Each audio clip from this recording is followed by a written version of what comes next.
It's been a minute since I last covered Cyberpunk 2077. By the way, huge thank you for the amazing support on that reaction video a while ago. It may have gotten age restricted and demonetized because of adult content, but the support meant a lot anyway. I'm extremely hyped for Cyberpunk 2077, so I'm going to try and keep you all up to date on any news that comes out in the future. Not going to lie, this roundup of news is on the older side, but I figured I would throw it all into one quick video. First off, some really exciting news came out about Cyberpunk 2077's release date. Now, this is a leak from a company CD Projekt Red has worked with in the past, so that's why it makes it more credible. I wouldn't be covering this in the first place if I didn't truly believe this could be legitimate. Of course, it could be false information, as it's not coming directly from CD Projekt Red, so just keep an open mind about this, take it as a rumor. Bilcom, a company that partnered with CD Projekt Red on The Witcher 3 Wild Hunt in Turkey, they seem to have slipped up on including a release year for Cyberpunk 2077 in one of their tweets. PC Gamer mentioned that the translation is quite rough, but here is the relevant bit of the tweet, which by the way has been taken down for quite a while now. The new game Cyberpunk 2077 ...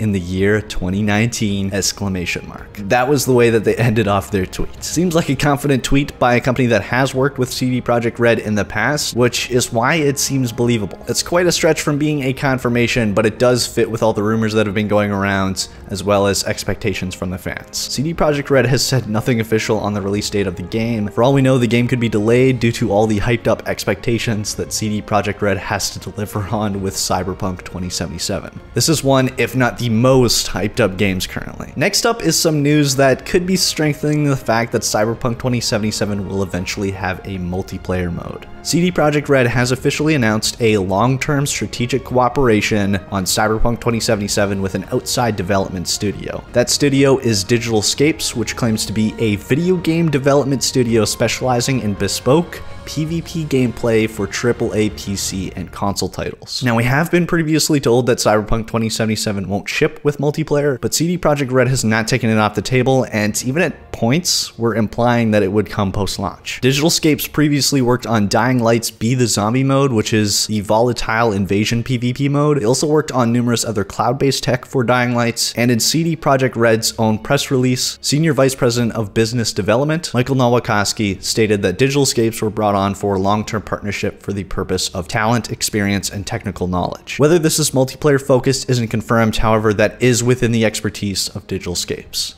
Next bit of Cyberpunk 2077 news, looks like Warner Brothers will be the distributor of the game in North America. Michael Nowakowski, CD Projekt Red's Senior Vice President of Business Development, had this to say. "We've worked with Warner Brothers Interactive Entertainment on The Witcher 2 Assassins of Kings and The Witcher 3 Wild Hunt, and both releases turned out to be really successful.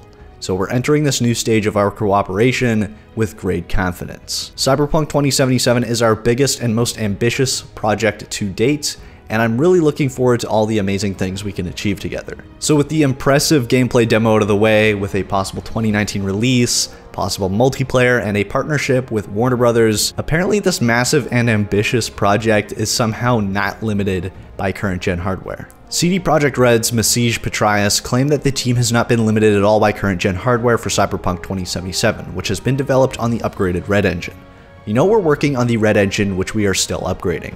You know we are always finding new ways to use new technical features that speed up the work, and there are very low costs when it comes to the optimization part. And as I said, that we have a team of programmers who are dedicated to work on optimization. Simply because of that, I don't think we ever reached that point and said something is too costly based on hardware requirements.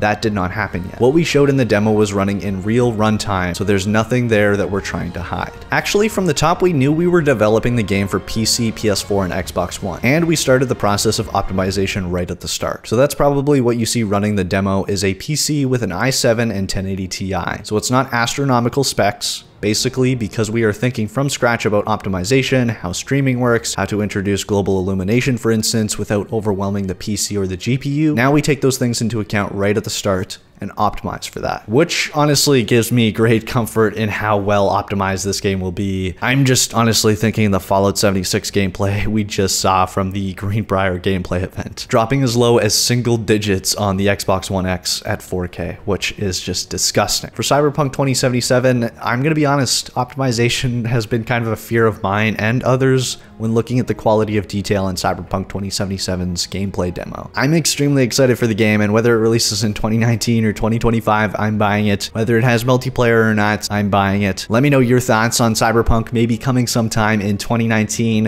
what kind of multiplayer you think could work in the game, and how excited you are for the game itself. Also, be sure to hit that bell icon to stay updated on the latest and greatest Cyberpunk 2077 news, discussions, and speculation. But that's it for this video. If you enjoyed, please smack that like button down below and subscribe to join the good fight if you haven't already. It would be super greatly appreciated as always. And until next time, this is Epoxy signing off.